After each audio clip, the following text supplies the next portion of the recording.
Salut François, merci d'avoir accepté l'invitation justement pour venir parler de ton travail. Enfin plutôt t'es venu demander un petit peu par rapport à ça, vu que j'avais déjà entendu parler de ton film. C'est plutôt dans ce sens-là que ça a été fait. Donc voilà, mais merci de pouvoir partager tout ça, c'est cool. Non, non, merci à toi. C'est cool d'avoir accepté. Bah, avec plaisir, et donc justement, t'as fait une école qui s'appelle IARTSUP, qui était, donc je crois que c'était celle de Nantes, si je me trompe pas. Ouais, c'est ça, Et il en y en a, il y en a 2018. plusieurs, je crois, un peu partout. Ouais, il y a Paris, Bordeaux, il y en a plein. Ok. Et donc, tu as fait un court-métrage là-bas, et apparemment, selon justement la personne qui était ton prof et tout, avec qui j'avais déjà discuté il y a quelques temps, c'était assez particulier parce que tu étais tout seul dessus, et que c'était un projet assez lourd aussi par rapport à sa durée, tout ça. Donc, est-ce que tu peux déjà peut-être te présenter en quelques mots, et puis ensuite expliquer un petit peu comment est venu ce projet-là? Du coup, je m'appelle François, j'ai 23 ans. J'ai fait un bachelor animation 2D et 3D du coup à IARTSUP Nantes. Chaque année, on devait faire un court-métrage. Normalement, c'était par groupe de deux minimum. Ouais. Ce qui s'est passé, c'est que j'ai fait un premier court-métrage en première année tout seul qui a bien marché.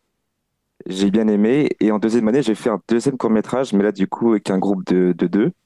Et Ouais. là, je me suis vraiment pété la gueule. Ça n'a pas du tout marché. Le court-métrage était pas dingue. Et du coup, pour mon court-métrage de Fisherman, il y a vraiment eu un contexte très particulier de Covid. Ouais. Et je me suis dit, j'avais envie de me prouver un peu. Je pouvais faire un truc fort, un beau court-métrage. Et du coup, bah, en gros, on avait 6 mois pour faire le court-métrage pour la troisième année. Et j'ai voulu prendre 4 mois d'avance pour Ouais. déjà arriver avec une proposition artistique, avec le scénario, le storyboard, l'animatique, un truc bien poussé pour avoir 4 mois d'avance et pour être seul à 100% sur mon projet. Et aussi, surtout, ce que je voulais faire, c'était profiter de l'école pour être tout seul sur un projet qui me fait plaisir. Parce qu'après, je savais que dans le monde professionnel, ce sera vraiment pas du tout le cas. Donc Ouais. voilà, lui faire plaisir aussi. Et j'avais vu que tu avais partagé justement une des premières images qui était un concept en fait qui t'a ensuite donné envie de faire le film. Donc ça, tout est parti de juste cette image-là, comme souvent d'ailleurs, j'imagine. Moi aussi j'avais quelques trucs qui ensuite tu te dis bon, il y a peut-être un truc à développer avec ce perso, avec ce décor, des trucs comme ça. Donc ça s'est fait comme ça pour toi. Ouais, à fond, ouais. En gros, je tombais sur un court-métrage, alors j'ai plus le nom, c'est un court-métrage suédois, si je dis pas des conneries. C'était en gros un pêcheur sur un fond rose, une Mhm. ambiance vraiment très posée, très calme. Et je me suis dit, je vais faire pour mon Instagram, juste faire un dessin d'un pêcheur qui pêche. J'ai rajouté pour le storytelling de l'image qui pêchait des jouets, des trucs comme ça. Et Ouais. j'ai fait, attends, c'est marrant, il pêche des jouets et tout. Enfin, du coup, je me suis dit, pourquoi est-ce qu'il pêche des jouets? Parce que c'est les souvenirs. Et du coup, pourquoi c'est les souvenirs? Parce que l'eau a monté, pourquoi pas? Et je sais pas, d'un coup, je me suis Ça dit, s'accumule waouh, comme faut que je ça. fasse ça. Ouais. Ouais, C'est carrément. vrai que c'est un truc qui peut arriver assez vite finalement d'être pas dépassé par le truc, mais que en fait on s'y attendait pas et qu'on a mis un élément, comme tu dis, et ensuite ça amène une question, qui amène une question, qui amène une question. Donc après, ça fait que à ce moment-là, tu savais déjà que tu voulais faire ton court-métrage ou c'était juste une illustration et tu savais pas du tout que tu voulais faire un truc solo? Je voulais faire un court-métrage solo, mais je savais pas que ça allait être celui-là. Ouais. Voilà, en gros. Mais vraiment, j'ai accroché. J'ai fait, ouais, il y a un truc. Et j'ai montré ça, du coup, à mon prof de scénario, bah, Francis, du coup, Mhm. qui a dit, fais-le. Et j'ai essayé. Et ouais, c'était génial. C'est ça, en gros, qui m'a boosté pour me dire, ah, il y a un truc à faire. Du coup, j'ai continué à pousser un peu. Donc, j'ai mis des images différentes, etc. J'ai continué à pousser. J'ai commencé d'autres styles. Je voulais un rendu un peu pastel. Et je voulais jouer surtout sur le reflet du personnage dans l'eau.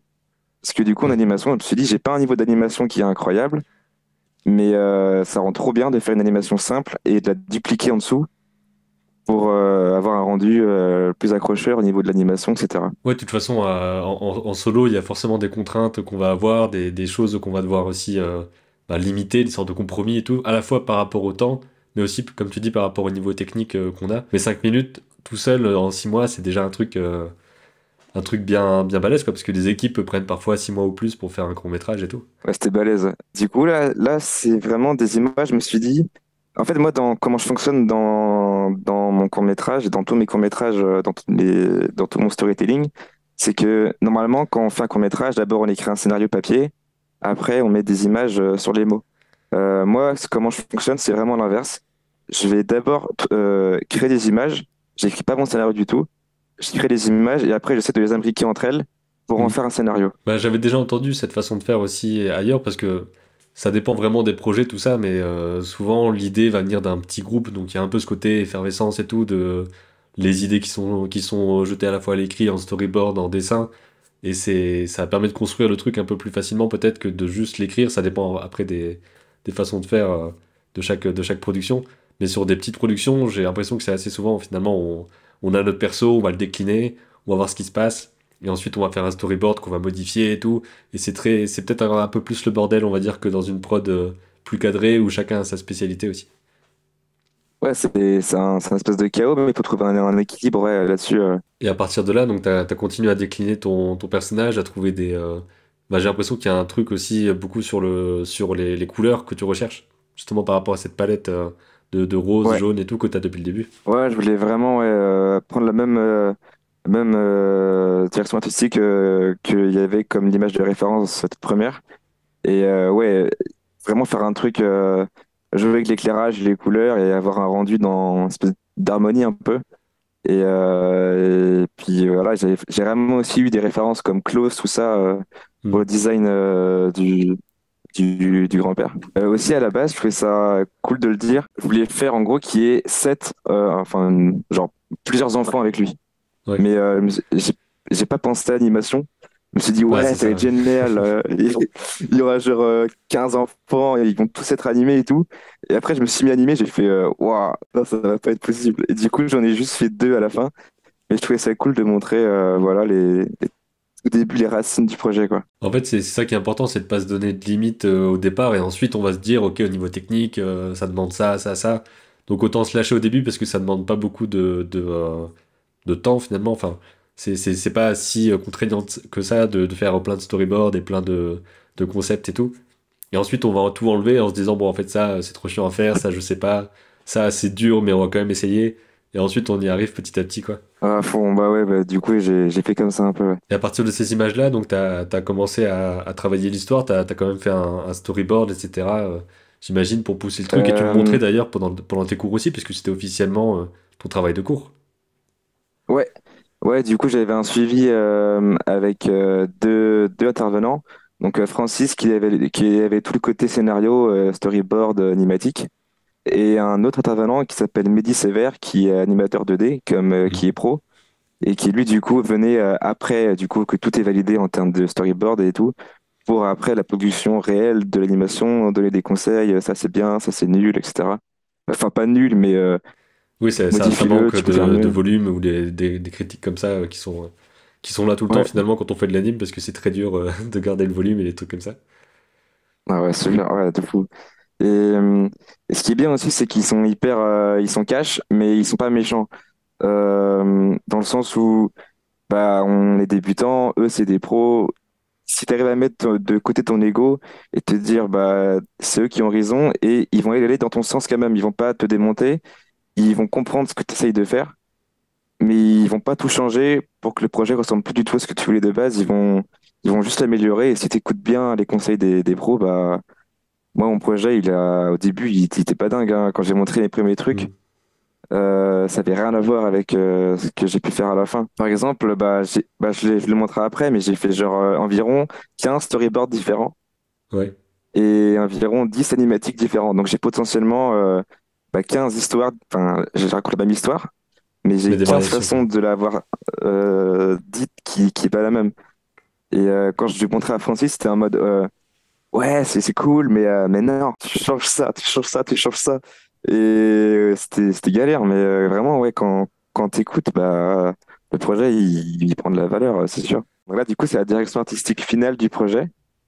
Par exemple, la maison, au début, elle ressemblait à ça. Donc là, on voit du coup tous les enfants, ouais, je vais animer, ça va être trop bien. Non, on va en mettre deux. Et aussi, des arbres, j'ai fait un travail aussi là-dessus. J'ai eu un autre intervenant, un troisième, qui s'appelle Sébastien Piquet, qui est un intervenant de direction artistique. Et il m'a dit, voilà, en gros, les arbres sont ronds, du coup, il faudrait que tout soit rond. Ton grand-père, il est rond, faut pas mettre des arêtes pointues, en gros, Mm. sur chacun de tes éléments du décor, et pareil pour tes personnages. Ah, c'est pareil, du coup, on voit la différence entre bah, le premier design de Tempête, de la maison, et celui de la fin, quoi. L'un des tout premiers dessins du court-métrage. Ouais, il est pas beau. Bah, au moins l'idée est là, il y a un truc de composition, un truc de lumière, après c'est ce qui est le plus important aussi dans ces phases de recherche, quoi. Ouais, c'est vrai. Ouais, oui, oui, oui, à fond. J'ai aussi fonctionné beaucoup, un peu comme le film Klaus, le film d'animation sur Netflix. En gros, j'ai vu un peu, enfin, j'ai vu beaucoup de making-of du projet et ils ont beaucoup marché avec les color keys avant de passer à l'animation. Et du coup, moi, je me suis dit, c'est trop bien, je vais faire pareil parce que vu que je fais un vrai travail sur la couleur, je voudrais vraiment que dans chacune de mes color keys, on ressente un peu ce que je veux sortir comme couleur, quoi. Pour préciser, donc les color keys, je pense que c'est pareil que le color script, où en gros on va définir l'ambiance colorée et on peut voir sur une seule planche tout le film avec une case par scène, on va dire. On va avoir telle atmosphère, on passe de jour à la nuit, on a des teintes oranges, des teintes roses. Ça permet d'avoir une vue globale sur l'identité visuelle en fait, parce que là par exemple, si tu as des choses qui sont pas très saturées, souvent il vaut mieux que ce soit sur tout le film, sauf vraiment s'il y a une raison précise et tout pour ça. Donc ça te permet de voir aussi s'il n'y a pas des scènes qui vont pas les unes avec les autres. Bah, du coup, j'en ai un après, mais j'ai un storyboard du coup, qui est full color keys. On peut voir aussi la narration par la couleur. Parce que moi, du coup, c'est Oui, comment? C'est une tempête, donc c'est ambiance tempête, marron, horrible. Enfin, marron, ouais, vert, bleu, marron. Et après, on revient sur du rose, après, c'est la tempête, car c'est un flashback. Après, et ouais, donc la couleur, je trouve, c'est hyper important. c'est clair. Là, c'est un vieux design aussi. Et là, du coup, c'est quand j'ai eu une espèce de révélation, pas à force de dessiner et tout, je me suis dit, mon personnage, à la base, c'était un peu celui-là. Hmm. Et je sais pas, je l'aimais pas trop. Et j'ai fini par prendre celui-là. Du coup, lui, c'est mon design final. Donc, pareil, du coup, j'ai fait une espèce de schéma pour chacune des couleurs de mon personnage. Dans celui que j'ai pris dans mon film, c'est pas vraiment celui-là dans le plan 100% parce qu'il y a trop de détails. Par exemple, il y a beaucoup trop de poils sur la barbe. Euh, En Les titrés, animation, ouais, ça veut dire que c'est si trompeur, hein. On a ouais, l'impression que c'est ok, mais après s'il il faut le bouge, faire qu'il fait 10 ça, 000 fois. ouais, c'est ça. Et j'ai fait, non, galère. Donc, je l'ai Ouais. un peu simplifié après. Ce que je voulais faire aussi, c'était faire une animation tradi, mais sans les contours, sans les traits noirs. Ouais. Euh, on voit qu'on peut voir ici, un peu pareil, du coup, comme dans Klaus. Mais ça, j'ai pas eu le temps de le faire, parce que j'avais que 5 mois pour faire l'animation. En gros, j'avais eu 6 mois, mais un mois que j'ai pris en plus pour refaire tout mon storyboard, Hmm. et 5 mois pour faire du coup l'animation, plus bah, le montage, sound design, Ouais. post-prod, tout ça. Donc là, tu testes aussi différents nez, je vois un petit peu. Mais il y a toujours la même forme à peu près, quoi. Tu savais où ça allait, et ensuite tu fais des petites variations, mais t'as pas fait des gabarits non plus vraiment différents, parce que j'imagine que de base, ben, le grand-père il est tout rond, et les enfants ils sont plus fins, plus bâtons. Donc ça, j'imagine que t'avais pas besoin de le faire trop varié, vu que tu savais où t'allais, quoi. Ouais, à fond, ouais, carrément. C'est du coup le grand frère et le petit frère. Là, c'est aussi des tests visuels pour le projet, avec une espèce Et d'eau ça, un peu pareil, 3D. ça, pareil, c'est un défi après en animation de faire de la pluie, une tempête et tout. C'est un truc particulier aussi. Ouais, ouais, ouais. Du coup, j'ai pas mis de pluie dans mon projet. Ouais. J'ai pas eu le temps non plus. Ouais. Ça, déjà, du coup, c'est un premier storyboard qui permet du coup de voir un petit peu du coup au niveau des couleurs grâce aux color keys comment Ouais. la progression de l'histoire avance. Donc là, c'est storyboard et color keys à la fois, parce que normalement, le storyboard, il est moins détaillé que ça, etc. Là, t'as déjà été assez loin dans le rendu, finalement, pour un storyboard. Ouais, en gros, je voulais que chacune de mes cases de storyboard soit color keysée. Je sais pas, je pense pas que ça se Ouais, dit, bah, mais t'as amalgamé, en ouais. gros, les deux étapes. Ce qui se fait souvent, encore une fois, quand on est seul. Par exemple, quand on anime, on va pas toujours faire du layout quand on est tout seul, parce qu'on doit pas l'envoyer à quelqu'un qui doit ensuite faire des trucs. Donc souvent on va mêler des trucs, on va directement passer à l'animation, on sait que notre colo elle va être comme ça, donc on n'a pas forcément besoin d'être autant précautionneux dans les étapes d'avant. Enfin il y a des trucs qui font que c'est plus facile entre guillemets parce qu'on sait tout quoi. Voilà, du coup, c'est bah, trois storyboards qui ont pas été validés, Ouais. mais je les ai quand même mis pour trois storyboards sur une quinzaine, hein. Là, c'est vraiment juste. Là, du coup, ça fait vraiment plus storyboard. Il y a plus de croquis, on va dire, en noir et blanc, quoi.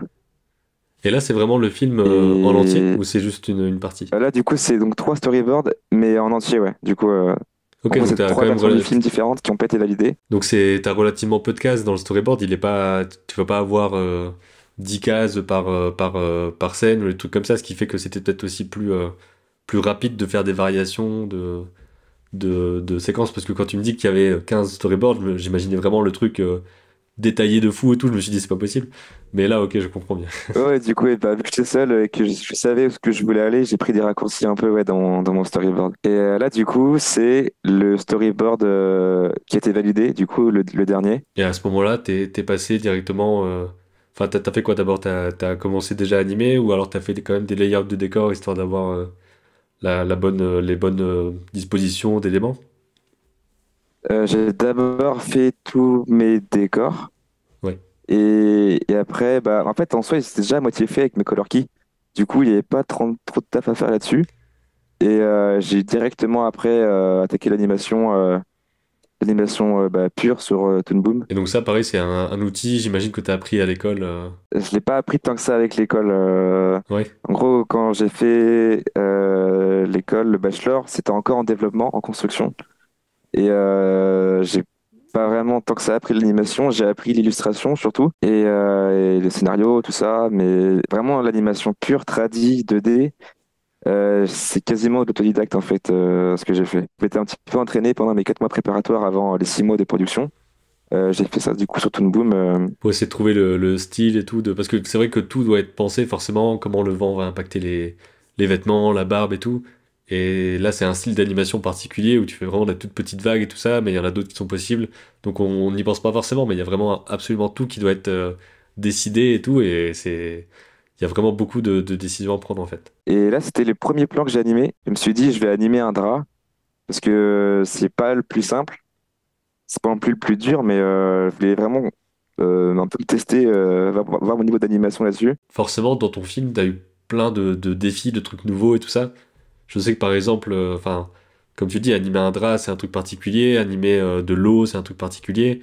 Le fait d'avoir un personnage très lourd et des personnages très légers, c'est un truc particulier. Donc finalement, t'as 100 défis différents à relever au niveau juste de l'animation, en fait. Mais après aussi, du coup, dans mon film, l'animation, bah, c'est pas techniquement l'animation la plus incroyable qu'on verra dans tous les projets d'école de mon école. Hmm. C'est même pas du tout la plus poussée. Mais j'ai voulu vraiment penser aussi scénario avec.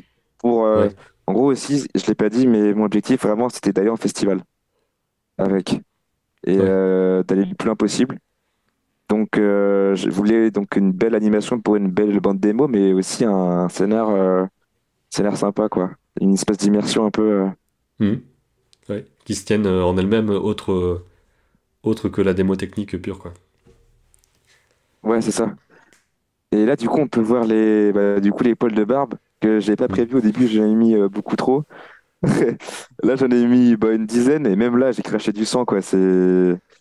Bah c'est C'est un ça, peu parce qu'en l'époque, fait, quoi. J'étais pas si fort que ça. pour avoir le bon volume et tout, parce que la barbe a l'air toute plate, mais forcément ça a quand même une forme comme ça, donc il faut toujours que ce soit sur le bon, un peu sur une sphère en volume et tout. Et ouais, c'est le genre de truc où on l'enlève assez vite en fait, comme les petits motifs sur des vêtements, des trucs comme ça. En 3D, c'est open bar, tu mets ce que tu veux, mais en 2D, il faut vraiment penser qu'il va falloir le redessiner tout le temps sous tous les angles et tout. Et souvent ça saute au moment du design, quoi. J'avais aussi mis, là, on peut voir en rouge. Je voulais faire aussi une animation avec des ombres. Hmm. Mais pareil, c'est pas un truc que j'avais prévu, mais enfin, j'ai pas pensé à ça, mais ça double le travail quasiment, parce que du coup, il faut redessiner à chaque fois, sur chaque image, l'ombrage, quoi. Ouais, c'est Mais, ça. euh, mais ce qui est cool, c'est que ça donne beaucoup plus de volume, quoi. Ouais. Ça donne Bah beaucoup surtout plus quand de volume, t'es du en coup. aplat. Surtout quand t'es sans contour, etc., Ouais, avoir un truc qui montre un peu la surface, c'est intéressant. c'est pareil. Bah, du coup, ce qui est intéressant aussi, c'est qu'avec mon exercice d'animer les draps, t'as un peu le même fonctionnement quand il y a du vent, etc. Du coup, bah, la couleur aussi, avec Hmm. ombrage, etc. Du coup, ça rend un truc comme ça. Et j'imagine aussi que t'as choisi quels endroits étaient les plus animés et que t'as fait de l'animation un peu limitée parfois où tu pouvais pas faire tout bouger tout le temps. Donc t'as dû être aussi précis sur qu'est-ce qui bouge. Ouais, ouais, il y a pas beaucoup de plans très gourmands. Celui-là, bah, celui que je vais montrer, c'est l'un des plans les plus gourmands. Il y a aussi une autre scène, du coup, la scène de tempête. Bah, du coup, j'ai séparé tous les éléments qui ont été animés pour la scène, quoi. Je crois, alors, si je dis pas n'importe quoi, il y en a une quinzaine pour une scène. Mais je voulais vraiment, ouais, vraiment, c'était économie pure sur Ouais. l'animation, quoi. J'ai vraiment que 5 mois, donc fallait y aller. Et tu faisais par étapes, où tu faisais vraiment toute l'animation du film, et ensuite tu vas faire toute la colo, et ensuite tu vas faire tout le compositing, ou est-ce que tu faisais un petit peu, j'anime ma séquence, et je l'amène au bout, et ensuite j'anime l'autre séquence, et je l'amène au bout? J'étais plutôt en mode, je fais un brouillon, du coup, bah, comme celui-là. Après, donc, je l'envoie à intervenant qui valide. Après, je fais le clean pour chaque plan, en fait, comme ça. Et après, je mets la couleur. Du Ouais. coup, ça fait que j'étais pas trop ennuyé. Genre, si je pense que si je faisais que la couleur à la fin, je serais devenu fou parce que c'est pas très fun. Donc, j'étais vraiment en mode, ouais, je fais que le clean sur un plan. Après, je fais que la couleur. Après, je repasse un autre plan. Je refais Mhm. le brouillon, etc. Du coup, c'était pas une routine, quoi. Et après, c'est vrai qu'un des trucs qui peut souvent arriver, si on est encore plus si on est tout seul, c'est que ton niveau va augmenter avec le temps. Donc potentiellement, ce que tu as fait au tout début sera moins bien que ce que tu as fait à la fin. Faut réussir quand même à avoir un truc lissé sur l'ensemble du film. Et ça, c'est pas facile non plus. Ouais, bah après, ça se sent en plus hein, dans mon court-métrage. Je trouve, plus le temps y passe dans le film et plus on sent que j'ai un peu pris du niveau. Tu l'as fait dans Là, l'ordre c'était la chronologique première, du film? la première fois que j'ai fait du. Euh, ouais, ouais, ouais, oui, j'ai fait comme ça. Ouais, Je sais pas pourquoi, mais ouais, j'ai fait comme ça. ok. Parce que parfois on trie Et là, aussi, c'était la voilà, il y a première des fois que je plans faisais faciles, du. des plans durs. Et ensuite on va se dire, bah je prends un dur, puis suivi de trois faciles, puis un dur, suivi de trois faciles. On peut organiser comme ça pour avoir moins de difficultés. Et c'est vrai que dans l'ordre, en fait, tu sais pas du tout. Enfin, il peut y avoir des trucs très faciles au début, puis après tu finis avec que les trucs super durs. Bah après, dans mon film, bizarrement, le début était plus simple à animer et la fin était plus dure. Ouais, Donc, je suis vraiment allé du point A au point B et là, c'était la première fois que je faisais du lip sync. J'avais jamais fait ça avant. Le plan le plus gourmand, c'est le plan de la tempête. Là, du coup, j'ai vraiment séparé tous les éléments qui ont été animés. ouais. Bah là, on peut voir que j'ai fait 3 arbres différents. Donc, j'ai animé différemment, quoi. Mais après, dans la post-prod, je les ai économisés et du coup, j'ai juste dupliqué à chaque fois, quoi. Là, c'était des plans que j'ai le plus apprécié à animer parce que c'est Mhm. vraiment des plans qu'on voit de très loin. Du coup, il n'y a pas beaucoup de détails. Et c'est vraiment, on joue sur la forme des personnages et vu qu'il y a un design bien rond, je sais pas, j'ai pris du plaisir à animer ces scènes-là. Ouais. C'est la partie post-prod. Bah, en gros, là, on peut juste voir comment je séparais mes éléments dans Photoshop. Pour cette scène-là, j'ai séparé dans Photoshop tous mes éléments. Et après, dans After Effects, je les empilais. Là, c'était Mhm. l'eau, là, c'était la lumière, on voit pas trop du coup. Là, c'était les nuages. Il y avait 2 nuages, je crois. Ouais. Et après, voilà, tout simplement sur After, quoi. Le sound design aussi, j'ai mis beaucoup, beaucoup d'efforts. J'ai laissé au moins un mois pour le sound design, mais ça va, Mhm. du coup, j'ai eu le temps que pour une semaine. Mais ça va, j'étais content quand même du résultat. J'ai fait tout sur Audition. J'avais pris tous mes sons sur une application qui est payante. Faut payer 10 euros par mois. Genre Je l'ai Epidemic plus, bah, Sounds, je te un truc comme l'enverrai ça. aussi. C'était pas celle-là, mais ouais, un truc dans le genre. Et en Ok. gros, tu payes genre quoi, 10 euros pour un mois et t'as une banque de sons qui est hyper riche. Et après, du coup, tu peux modifier vraiment là-dessus. Donc Donc là, c'est voilà, aussi toi qui t'es gros, occupé de gros tout ça. Et je travail sais du plus coup. s'il y a de la musique. Je crois qu'il y a. Non, attends, je sais plus s'il y a de la musique ou pas, mais comment ça s'est passé du coup? Ouais, ça, je l'ai fait avec l'un de mes meilleurs potes on l'a fait sur FL Studio. Lui, il s'y connaît beaucoup plus que moi. Et Ouais. je t'ai venu, voilà, je voudrais un truc comme ça et tout. Enfin, ouais, du coup, j'ai écouté à fond de la musique un peu lo-fi pendant mon court-métrage. Et ben, je sais pas, je voulais un truc dans le même genre, un truc super calme, un piano, une percussion mais très légère, une basse pareil grave, mais pas un truc qui tabasse quoi, un truc super Mhm. doux. Et du coup, on l'a fait ensemble une soirée et je suis trop fier du résultat. Et aussi pour la partie voice acting, en gros, la voix des personnages. En gros, c'est Francis qui m'a conseillé du coup un vrai acteur dans la vraie vie qui a une voix qui est super grave, qui s'appelle Jean-Yves Lissonnet. Bah, gratuitement, il m'a proposé de, de faire. En gros, on avait plusieurs phrases, il les a dites plusieurs fois chez lui dans son Hmm. micro, il nous a envoyé après. Et après, on a masterisé pour faire une voix super grave, super calme, du grand-père, quoi. Donc t'as eu les voix, les bruitages, la musique, t'as vraiment dû gérer vraiment l'ensemble du truc avec quelques personnes Ouais, du coup, ce qui t'a permis de diriger aussi le côté réalisation parce que si t'es vraiment tout seul, t'as personne à qui donner tes intentions ou à savoir ce qui va pas et tout. C'est quand même un truc important dans la création du film d'avoir cette compétence-là aussi. ouais, carrément, c'est hyper utile, hein. Mais vraiment, faut vraiment écouter quand un pro te dit fais peut-être plus ça, faut vraiment. Enfin, moi, j'ai écouté à 100% et je regrette pas du tout. Hmm. Si j'avais pas fait ça, mon film, il aurait pas si bien marché en festival, hein. Donc par rapport au festival justement, tu disais que c'était un truc que tu voulais faire depuis le début. Donc comment ça se passe j'ai entendu un petit peu comment ça se passait. Tu peux mettre ton film sur certaines plateformes de festival, etc. Tu dois à chaque fois payer un petit truc, en tout cas pour certains. Donc comment ça a été de ton côté? Est-ce que tu as vraiment essayé partout? Est-ce que tu as sélectionné certains festivals en particulier? Moi, j'ai commencé avec le site Short Film Depot. Ouais, Faut payer à chaque fois des timbres, en fait. Je sais plus le prix, mais c'est assez cher quand même, je trouve. Bah, après, ça dépend des festivals, mais en gros, plus un festival est gros, plus le prix d'entrée généralement est gros aussi. Et du coup, j'avais fait pris environ une bonne quinzaine de places pour des festivals de courts-métrages sur Short Film Depot. Il ouais, n'y a aucun qui m'a pris. Vraiment, aucun. Et j'ai fait un autre site par hasard qui s'appelle Film Freeway, ouais. qui du coup, bah, tu crées une fiche auteur, tu mets aussi du coup ton film sur l'application sur Internet. Hmm. Et après, du coup, tu envoies au festival et il y a une espèce de barre, un espèce de baromètre. Tu peux mettre du coup le prix du festival et il y a aussi gratuit. Du coup, j'ai mis gratuit comme ça pour essayer. Et ça a proposé au moins 300 festivals. Et c'est Ouais, c'est ça, super simple. Tu il y appuies en a sur un partout dans le clic. monde, et les petits sont potentiellement aussi des bonnes pistes pour justement un premier film et tout. Parce que tu vas juste essayer un peu partout et puis ton film sera vu à différents endroits. Il y en a plein, rien que en Europe. Il y a vraiment des tonnes et des tonnes de festivals.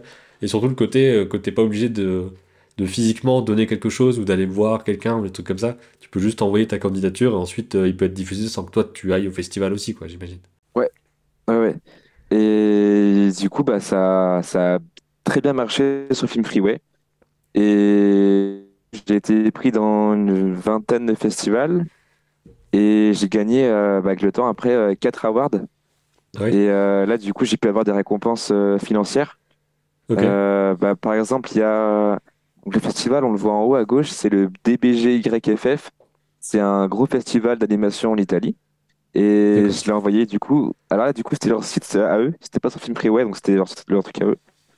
Et je l'ai envoyé et j'ai fini du coup deuxième animation. Et j'ai gagné 3 000 euros, quoi. Et quand t'es Ok. jeune, c'est un Bah truc de ouais, fou. c'est même quand t'es Ouais, pas bah, jeune, c'est pas mal. ouais, j'avoue. Oh, j'étais comme un dingue.